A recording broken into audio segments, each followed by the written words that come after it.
System Shock 2, a class of immersive sim, released in 1999, with the upcoming remake of System Shock and System Shock 3 making some interesting progression.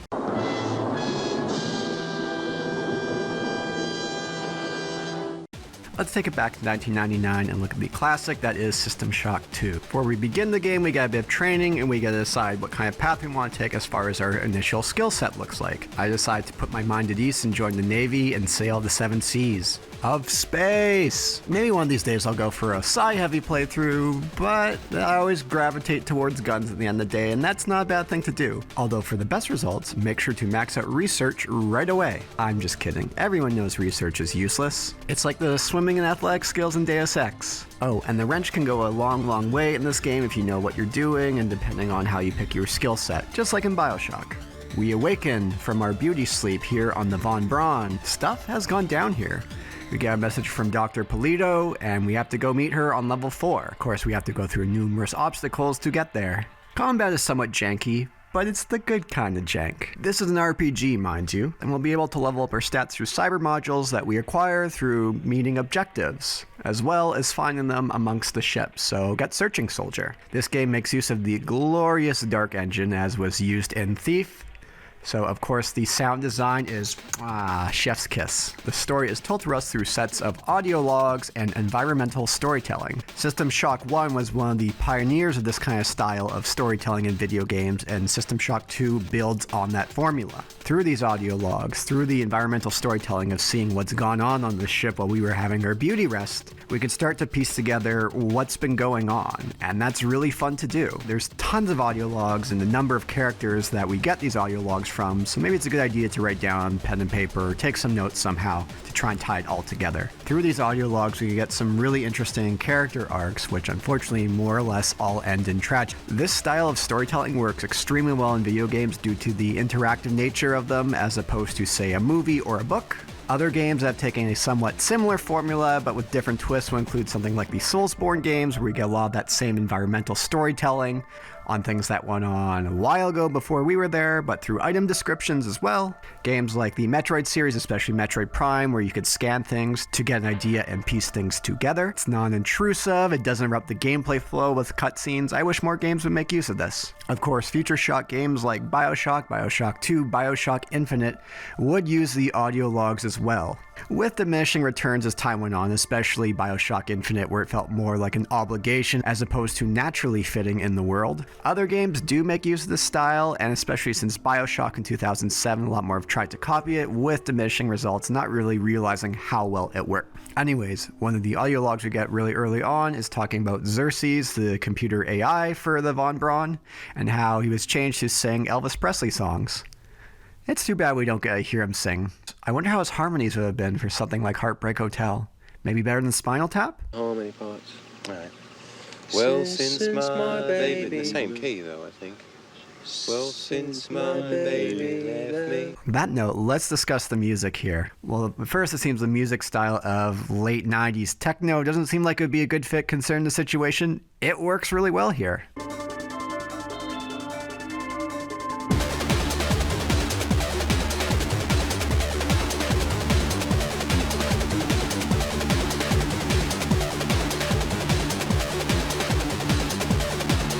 After making some progress, we slow things down a little and we get a little more moody and atmospheric, and the music reflects this change as well. This game gets us this great rhythm where we have more action-heavy areas where we have more of the blaring techno beats, and when things slow down a little bit and get a little more moody, we get a little more moody music. The game does a fantastic job of balancing this pace of high action and more exploration. We first get to hear this voice, which is the creatures that we are going to be encountering in this game, and it is so well done. Make sure you're wearing headphones as you listen to it. What is a drop of rain compared to the storm? What is a thought Compared to a mind? Our unity is full of wonder. full of wonder, which your tiny individualism cannot even conceive? This is also our introduction to the monkeys, who will throw psi energy at you to try and take you down. Both somewhat hilarious and incredibly disturbing at the same time. Making our way to the crew quarters, we get some more insight to how people have lived on the ship and what has been going on. We take a look at some nice artwork on these televisions. It's also where we get one of the first audio logs of probably my favorite arc. The audio logs is the love story between Tommy and Rebecca. The moron. I love you, Rebecca, and I've got the plan. I've been buttering up the captain to transfer me from the Rickenbacker to the Goodwill team on the Van Bran. Pretty soon, nothing will keep us apart. Glad to see that they found love in a hopeless space. I mean a hopeless place. Hey, it's the voice of Garrett, Stephen Russell. Good stuff. We each have our own motivations for undertaking this mission, so let me give you a little warning. I cannot be circumvented. I cannot be tricked. I cannot be manipulated. And I cannot be bought. Recently reminded me the rent is late. He says he's going to pay me a visit tomorrow to collect. So I'll have to go amateur for some quick cash. It is interesting to hear Stephen Russell in a different role beyond Garrett, but still in the back of my mind, I'm just thinking it's Garrett. We hear more about this mission that's going on, landing on the planet, the conflict between the military and the corporation running it, finding an AI. I wonder if that will come up. We make our way down to engineering to take care of some things. Again, we get those fantastic late 90s beats.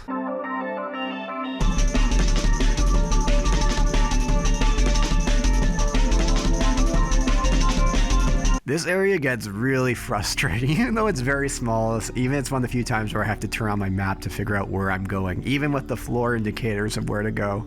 Feels like I'm Jack Torrance in The Shining. We go further into engineering, we get this really creepy encounter with the many.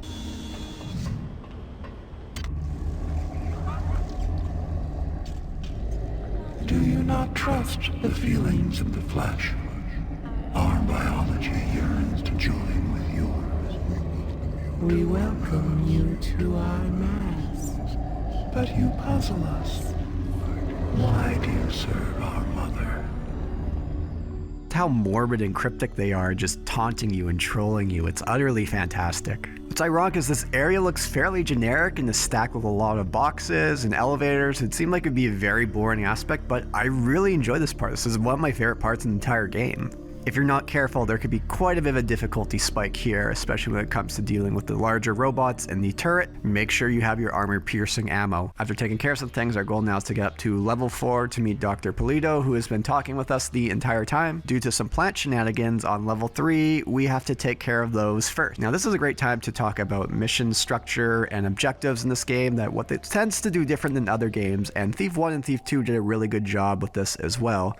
It's what I call the but therefore system. There's this great clip from the South Park writers talking about but therefore. I'm just going to play a little bit here.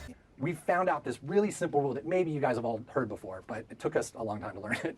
But we can take these beats, which are basically the beats of your outline, and if the words and then belong between those beats, you're f***ed, basically. You got something pretty boring. What should happen between every beat that you've written down is either the word therefore or but.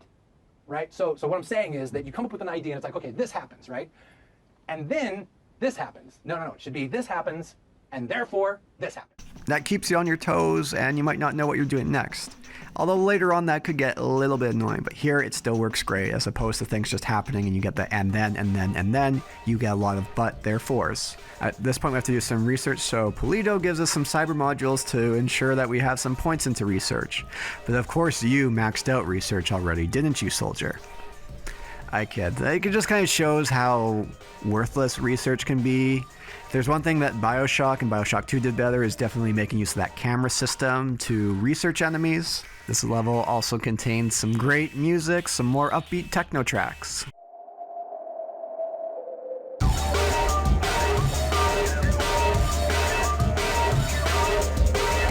The further we go, and some of these messages Polito sounds, she sounds very robotic, I want to say. I wonder. Why do you go so slowly? Do you think this is some kind of game? It is only through luck and my continued forbearance that you are even alive. Now move. To say these cyborg midwives are very creepy enemies. I haven't talked much about the creepy factor in this game, but it could really get quite horrific. Especially in this area where you have that stellar sound design and you can see some of that Thief influence right there. These guys are just the masters of atmosphere, even in a game that's from 1999.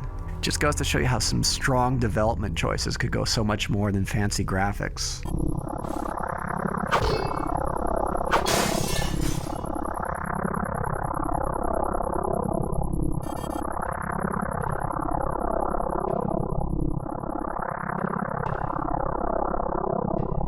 finally make our way to level 4 and we get to meet Dr. Polito. Oh dear, and what? Okay, here's Shodan. I'm just gonna play a little clip.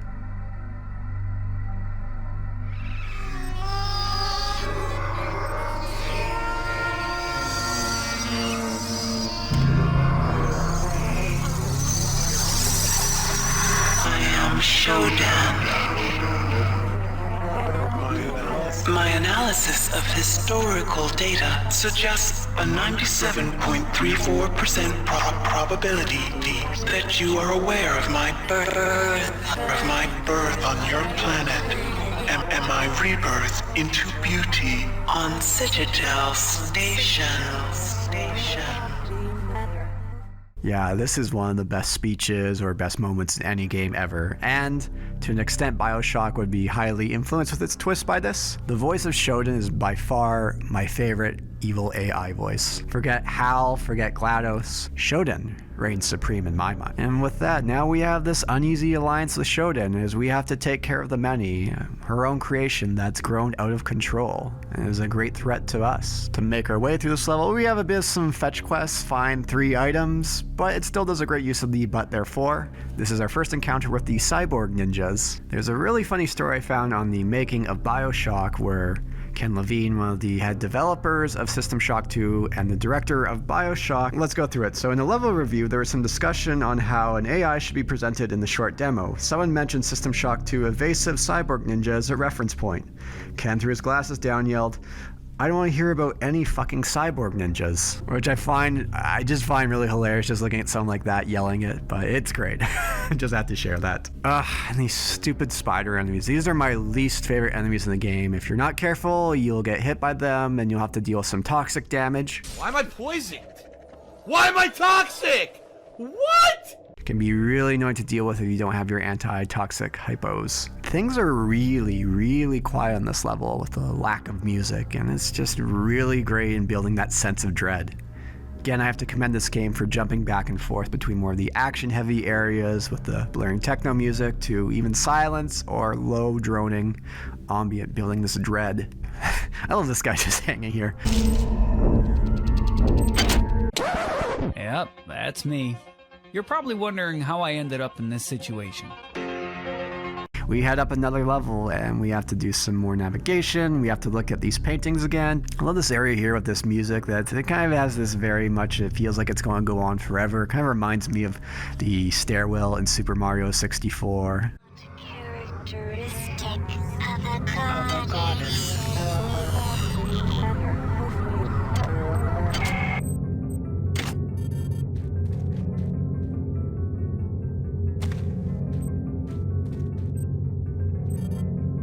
Yeah, basketball court. Oh, hey. Hey, where's the basketball? Oh, no slamming and jamming here. So we're getting close to the end of the Von Braun here, and I have to say, at this point, this is where the game feels a little bit where it starts to drag. Sometimes it can be really frustrating with that but therefore, where you just want to get these objectives done, but the game throws a lot of obstacles in your way. Don't get me wrong, it's still a fantastic game, and the parts are still great, but it's definitely a step down than what came before. As well, I mean, BioShock went through the same thing after the Andrew Ryan twist, and that game had a lot more noticeable drop in quality. That said, the area where we could actually see Tommy and Rebecca making their way through, just out of reach. You know, just surviving. It is a really cool area, and we just get their escape pods and they get out, so thank goodness for Tommy and Rebecca. Their love can live on. There is a bit of annoying backtracking at this point. It really did not need to be in the game. It doesn't really add much to it. From that, we jump from the Von Braun to the ship, the Rickenbacker. Now, I know a lot of people don't like this area, and it is definitely a step down than what came before, but still it's very enjoyable compared to a lot of other games. It's not like you drop off after the Andrew Ryan twist in BioShock. One of our objectives here is to destroy 15 eggs. Of course, with anything like this, my greatest fear is I'm going to hit 14 eggs and can't find that last one. But the game does a good enough design, so it's pretty easy to make sure you hit all of them. Each playthrough this happens, I always think it's going to happen. I'm going to have to go search for that just one, but it never does. So props to the designers to make sure something like that would not happen. Now we get to encounter the many in their home. This area is very confusing because a lot of stuff looks the same, but it is a nice change of pace. You get a lot more insight into the many from them taunting you, but also through the audio logs. We have to do some swimming, make sure you avoid drowning. We've managed to avoid drowning. Good job. Luckily, the enemies can't swim, so we don't have to deal with that. Bitch can't even swim. We get a very quote-unquote video gamey boss fight. I don't know exactly what you want to call it, with the brain of the many. We have to hit these stars and then damage itself. It's really odd. And from that, we've dealt with the many, and now we have to go deal with the machine Shodan. Now, what's interesting about this game is it has two villains, but these villains are opposing each other. First, we have that uneasy alliance with Shodan to first deal with the greater threat of the many, but with the many out of the way, now we make our way over to Shodan. Now, in storytelling, this is a very tricky thing to pull off well, but they do a great job in this game about that. Usually in these cases, one villain will get more coverage than the other, and the other feels like a bit of an afterthought, but here they did a really good job of building between the two. Shodan starts breaking reality, and we get a little nostalgia trip where she's replicating the starting area in System Shock 1. It's a nice little nostalgia trip. The last fight's pretty cool. There's not much to it. It's a cool area, a lot of great taunts from her. And then we get the second greatest one-liner to a final boss in any game ever. Join me, human. And we can rule. And we can rule together. Nah.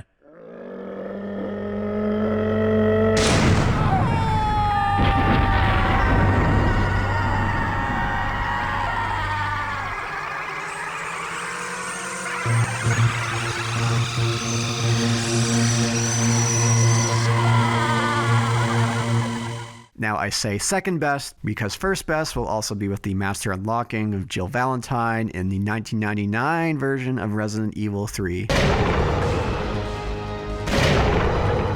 You want stars? I'll give you stars. But still, that nah is just rather iconic. We cut back to Tommy and Rebecca on their ship. Now they're making their way back to the Von Braun, and ooh, what's going on with Rebecca? From a crew member on board the Von Braun. They've managed to regain control of the ship. We're going to turn around and head back. I'm a little concerned about Rebecca. She's been acting strangely since we've come on board. She's asleep now. Maybe when we get back to the Von Braun, we can... Tommy, what's the matter, lover? Don't you like my new look?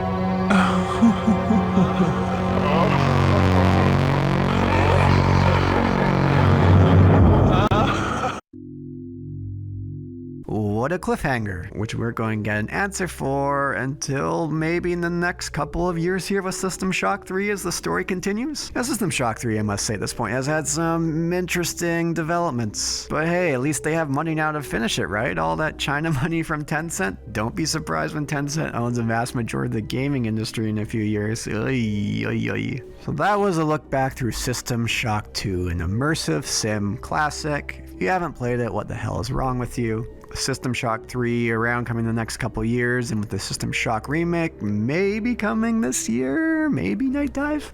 Now's a great time to revisit it, or if you haven't even played it for the first time, well, I don't know why you're watching this, but go play it because it is such a great game to replay. From everything from piecing together the story, the level design, the structure, the music, the sound design, the voice acting, that jankiness factor, all comes together in a beautiful package, and it's just very replayable with how many choices you can make in regards to how you want to go about things, although I tend to usually just go with guns at the end of the day.